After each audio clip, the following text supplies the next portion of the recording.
असेच प्लॅन नेहमी सक्सेस होतात. तर नमस्कार सगळ्यांना. तर आज रविवार होता. बाहेर जायचा वगैरे आमचा काहीच प्लॅन नव्हता. तेव्हा ह्यांनीच अचानक म्हटले की बाहेर जाऊया का. तर महेशदादा पण म्हटले मी पण येतो. तर आम्ही सगळे एकत्र गेलो होतो.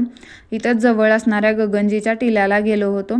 तर वाटेतच दिसला हा नाग, बघा किती छान आहे. त्यानंतर वरती जात होतो. खूप जास्त पायऱ्या होत्या आणि ऊनसुद्धा होतं. त्यानंतर अर्ध्या वाटेत गेल्यानंतर आम्हाला ही शिवजींची मूर्ती आणि त्याच्यासमोर असलेले नंदी महाराज दिसले.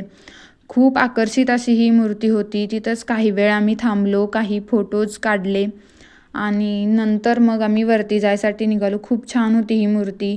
त्यानंतर आम्ही वरती गेलो.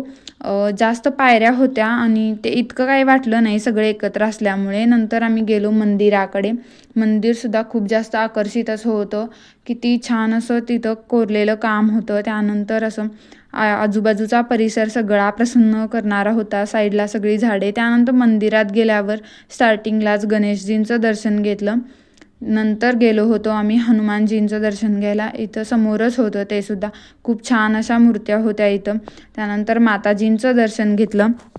इथले काही लोकल लोक होते, ते इथं भजन करत होते. त्यांच्याकडचं पण छान वाटत होतं ते भजन ऐकण्यासाठी. नंतर नंदी महाराजांचं दर्शन घेतलं. तिथून मग समोरच शिवजींची पिंडी होती. तिथंसुद्धा गेलो. खूप आकर्षित असं हे होतं.